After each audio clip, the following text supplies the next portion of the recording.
ശബരിമലയിൽ വലിയൊരു ട്വിസ്റ്റ് സംഭവിക്കാൻ പോവുകയാണ്. അതായത് ശബരിമലയെ സംബന്ധിച്ച് നടന്ന വലിയ കുംഭകോണം, നമ്മൾ ചിന്തിക്കുന്ന രീതിയിലുള്ള കോടികളല്ല, വലിയൊരു കുംഭകോണമാണ് ശബരിമലയിൽ നടന്നിരിക്കുന്നത്. അത് ഫുള്ളായി ഇങ്ങ് പുറത്തു വരികയാണ്.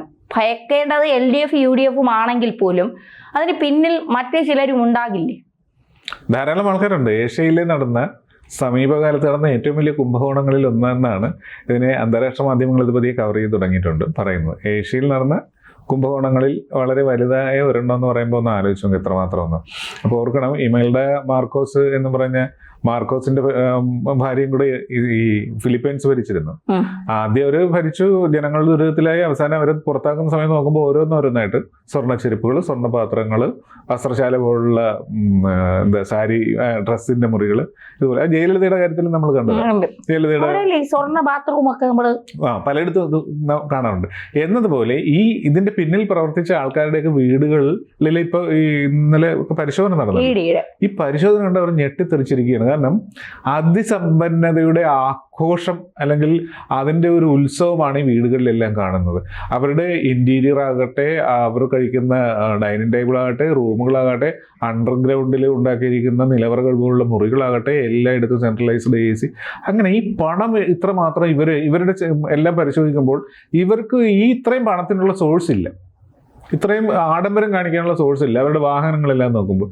പക്ഷെ അപ്പോൾ എവിടെ നിന്നാണ് എന്നുള്ളതിന് ഉള്ള തെളിവാണ്. കാരണം ഇവരെ ഇപ്പോൾ SIT ഉദ്ദേശിക്കുന്നതെന്ന് വെച്ചിട്ടുണ്ടെങ്കിൽ ഇവരെ കൊടുക്കുക എന്നതാണോ അതോ ഇവരെ രക്ഷിക്കുക എന്നതാണോ എന്ന് സംശയിക്കേണ്ടിയിരിക്കുന്നു. കാരണം പോലീസ് നിലവിൽ അന്വേഷിച്ചു കൊണ്ടിരിക്കുന്ന ഒരു കേസിലേക്ക് CBI വരുന്നതിന് ആക്ഷേപമുണ്ടാകണം എവിടെന്നെങ്കിലും. അപ്പൊ ആക്ഷേപമില്ലാത്ത രീതിയിൽ അന്വേഷണം പുരോഗമിക്കുന്നു എന്ന് പറയാൻ വേണ്ടിയാണ് ഇപ്പൊ ശബരിമലയിലും ഈ പ്രതികളുടെ എല്ലാവരുടെയും വീട്ടിലും തെരച്ചിൽ നടത്തുന്നത്. പക്ഷെ ഓർക്കുക, എത്തേണ്ട പല സ്ഥലങ്ങളിലേക്കും അന്വേഷണം എത്തിയിട്ടില്ലല്ലോ. പല പ്രമുഖന്മാരും ഇപ്പോഴും ചോദ്യം ചെയ്ത് വിട്ടയച്ചു. അത് കഴിഞ്ഞ് 2-3 ദിവസം കഴിയുമ്പോൾ പുറത്തെറിയുന്ന രീതിയിലേക്കുള്ള സംരക്ഷിത വലയത്തിലാണ് നിൽക്കുന്നത്. അപ്പൊ ഇവിടേക്കൊന്നും കാര്യങ്ങൾ പോകാതെ ഇതിനെ പരമാവധി വെച്ച് താമസിപ്പിച്ച് തെളിവുകൾ SITയുടെ കയ്യിൽ കിട്ടിയാൽ ആ തെളിവ് കോടതിയിൽ എത്തുമെന്നുള്ളതിന് യാതൊരു ഉറപ്പുമില്ല. പക്ഷെ ഉദ്ദേശം വളരെ വ്യക്തമാണ്. CBI വരുന്നതിന് മുൻപേ എല്ലാ ഭാഗത്തും എത്തിച്ചേരുക, എല്ലാ തെളിവുകളും അവരുടെ കൈകളിലാക്കുക.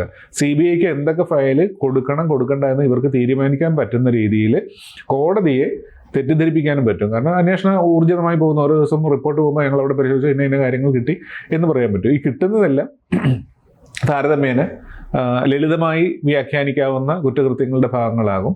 ശക്തമായ തെളിവുകളോ മറ്റോ ഇനി ഇരുട്ടിൽ തപ്പേണ്ട ഒരവസ്ഥയിലേക്ക് കൊണ്ടുവരാൻ വേണ്ടിയാണ് ഇപ്പോൾ ശ്രമിച്ചുകൊണ്ടിരിക്കുന്നത്. CBI വരിക എന്ന് പറഞ്ഞാൽ ഗവൺമെന്റിന്റെ ഒരു ഇനിഷ്യേറ്റീവാണ് ആദ്യം വേണ്ടത്. ഗവൺമെന്റ് ഇതുവരെ അതിനുവേണ്ടി അനുകൂലമായി സംസാരിച്ചിട്ടില്ല. നിലവിൽ BJPയുടെ അധ്യക്ഷന്റെ ഹർജി ഹൈക്കോടതിയിൽ കിടപ്പുണ്ട്. പക്ഷെ അങ്ങനെ കിടക്കുമ്പോഴും ഹൈക്കോടതി ഒരാളുടെ ഒരു ഹർജി വന്നിട്ടുണ്ടെങ്കിൽ നേരെ ഒരു തീരുമാനം എടുക്കുകയല്ല, സ്റ്റേറ്റിന്റെ അഭിപ്രായം ചോദിച്ചാണ് അത് ചെയ്യുന്നത്. സ്റ്റേറ്റിന് അഭിപ്രായം ഇല്ല എന്നതുകൊണ്ടാണല്ലോ സ്റ്റേറ്റ് ഇതിൽ ആദ്യമേ അന്വേഷിക്കാതെ പിന്നീട് SITയെ കോടതി നിയോഗിക്കേണ്ടി വന്നത്. സ്റ്റേറ്റിന്റെ സ്റ്റാൻഡ് എന്താണെന്ന് നമുക്കറിയാം. അടുത്ത സംഭവം എന്ന് പറയുന്നത് കോടതി നേരിട്ട് CBIക്ക് കൈമാറുക എന്നുള്ളതാണ്. കോടതി നേരിട്ട് കൈമാറണമെങ്കിൽ തൃപ്തികരമല്ല എന്ന് കോടതിക്ക് തോന്നണം. കോടതി കഴിഞ്ഞ ദിവസം പ്രസ്താവിച്ചിരിക്കുന്നത് അന്വേഷണം തൃപ്തികരമാണെന്ന് പറഞ്ഞിരിക്കുന്നു. അപ്പോൾ അതിന്റെ പിന്നിൽ കോടതിയെ തെറ്റിദ്ധരിപ്പിക്കുന്ന രീതിയിൽ, അല്ലെ കോടതിക്ക് ഇതൊക്കെ മതിയെന്ന രീതിയിലുള്ള ഒരു അന്വേഷണമാണോ എന്നും നമ്മൾക്ക് ചിന്തിക്കാവുന്നതാണ്. തീർച്ചയായിട്ടും ഈ SITയുടെ അന്വേഷണം കൃത്യമല്ല എന്നുള്ളത് ഇവിടുത്തെ അയ്യപ്പ വിശ്വാസികൾക്ക് മുഴുവൻ അറിയാം. കാരണം എത്തേണ്ടടുത്ത്, സാറ് നേരത്തെ പറഞ്ഞ പോലെ എത്തേണ്ടടുത്തൊന്നും ഇവർ എത്തിയിട്ടില്ല. കടകംപള്ളി ഇപ്പോൾ തന്ത്രിയിൽ നിന്ന് നേരെ എത്തേണ്ടത് ദേവസ്വം വകുപ്പ് മന്ത്രിയാണ്. കാരണം അന്നത്തെ ദേവസ്വം വകുപ്പ് എല്ലാവരും ഇപ്പൊ ജീവിച്ചിരിപ്പുണ്ട്. KC വേണുഗോപാൽ, ശിവകുമാർ, കടകംപള്ളി, ഏറ്റവും ഒടുവിലെ വാസവൻ, ഇവരെല്ലാവരും ജീവിച്ചിരിപ്പുണ്ട്. ഇവരെ വിളിച്ച് എന്തെങ്കിലും കാര്യത്തെക്കുറിച്ച് അന്വേഷിക്കുകയോ ചോദിക്കുകയോ ഒന്നും ചെയ്തിട്ടില്ല എന്നുള്ളതാണ്.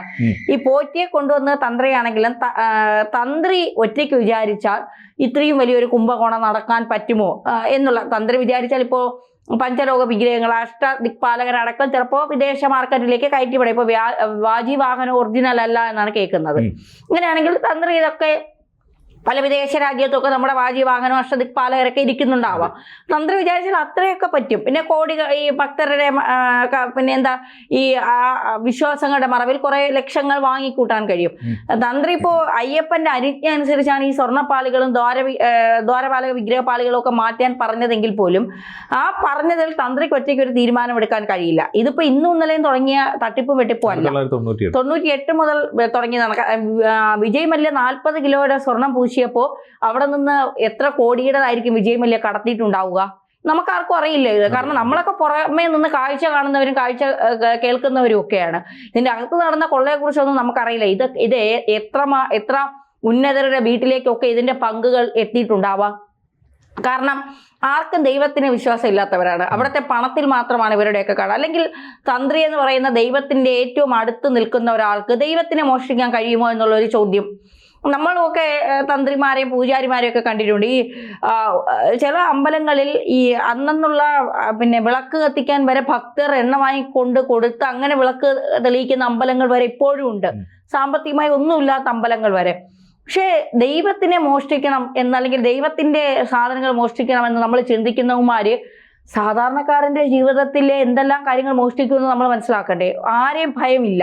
ദൈവത്തിന്റെ മുമ്പിൽ കൈകെട്ടി നിൽക്കുന്നവർക്ക്, തൊഴാതെ നിൽക്കുന്നവർക്ക് ദൈവത്തിനെയും ഭയമില്ല, ജനങ്ങളെയും ഭയമില്ല എന്നുള്ളതാണ്. അപ്പോൾ ദൈവത്തിനെ ഇത് നമ്മൾ ശബരിമലയിലെ കാര്യം അന്വേഷിച്ചു. ഇനി പത്മനാഭസ്വാമി ക്ഷേത്രത്തിലെ കാര്യങ്ങൾ ഒരുപക്ഷെ അന്വേഷിച്ചു പോയാൽ ഇതിലും വലിയ കള്ളത്തരങ്ങൾ കൊള്ള അവിടെ നടന്നിട്ടുണ്ടാകും.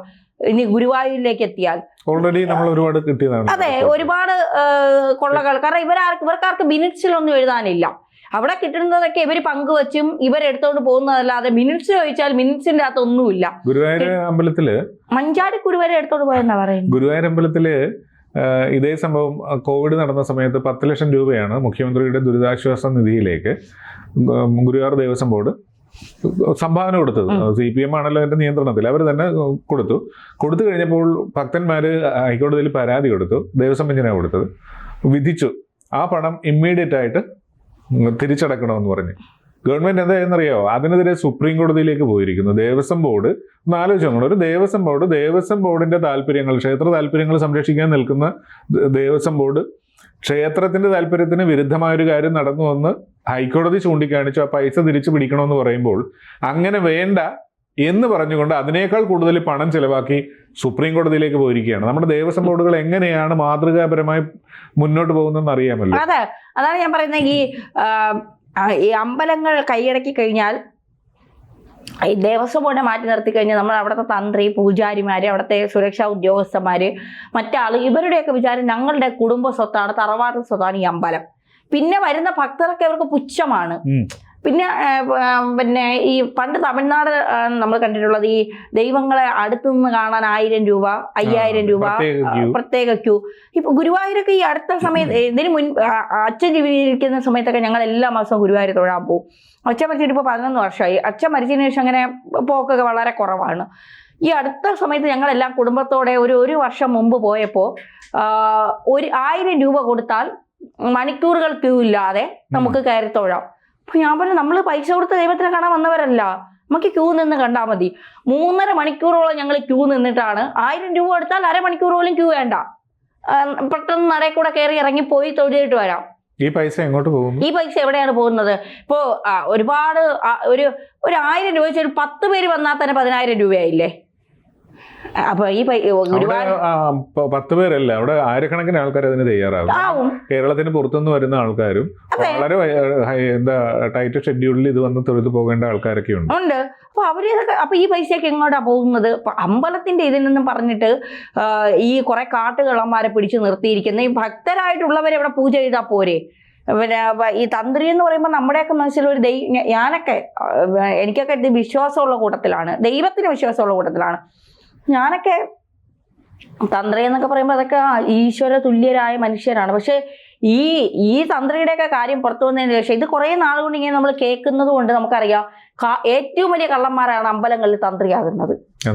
ഏറ്റവും വലിയ, കാരണം എങ്ങനെ മോഷ്ടിക്കാം, കള്ളന്മാർക്ക് പോലും ഇത്രയും അറിയില്ല. ഇവരിപ്പോ ഈ നറുക്കെടുപ്പുകളെല്ലാം ശരിയായ രീതിയിലാണോ എന്ന് പോലും നമ്മൾ സംശയിക്കേണ്ടിയിരിക്കുന്നു. കാരണം ഒരേ പേര് തന്നെ എഴുതിയിട്ട് ഞങ്ങൾ എടുക്കുന്നതാണെങ്കിലോ. ദേവസ്വം ബോർഡാണല്ലോ ഇതിന്റെ അതോറിറ്റി, അവർക്ക് എന്തും ചെയ്യാനായിട്ട് പറ്റും. അപ്പൊ കൊള്ളയ്ക്ക് കൂട്ടു നിൽക്കുന്ന ആൾക്കാരെ തന്നെ കൊണ്ടുവരുന്നതാണോ നമുക്കറിയാൻ പറ്റില്ല.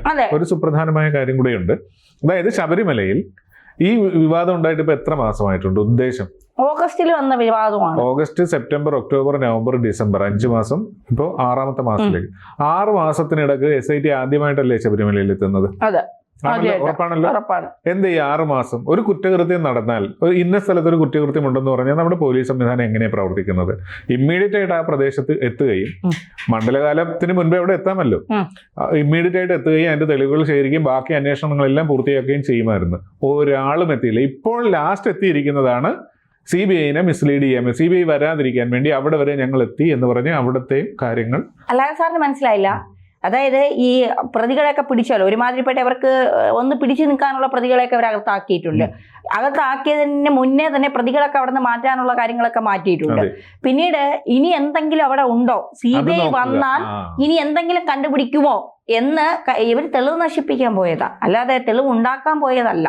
അപ്പൊ ഇത് അട്ടിമറിക്കുമെന്ന കാര്യം ഉറപ്പാണ്. ഇത് അട്ടിമറിക്കും. CBI ഇതിൽ വരും. ഇവരിനി എന്തൊക്കെ കളിച്ചാലും CBI ഈ കേസിൽ വരും. ഇതിൽ കുടുങ്ങേണ്ടവർ കുടുങ്ങുകയും ചെയ്യും. പക്ഷെ അതിന് എത്ര കാലം എടുക്കുമെന്ന്, നമ്മൾ ജീവിച്ചിരിക്കുമ്പോൾ അത് നടക്കുവോ, അതാ നമ്മുടെയൊക്കെ കാലങ്ങൾക്ക് ശേഷമാണോ എന്നറിയില്ല. പക്ഷെ അങ്ങനെ ഒരു സാധ്യത ഉണ്ടാവും. കൂടുതൽ വാർത്തകളും വിശേഷങ്ങളും നിങ്ങളിലേക്ക് എത്താൻ ABC മലയാളം സബ്സ്ക്രൈബ് ചെയ്യുക, ബെൽ ബട്ടണും അമർത്തുക.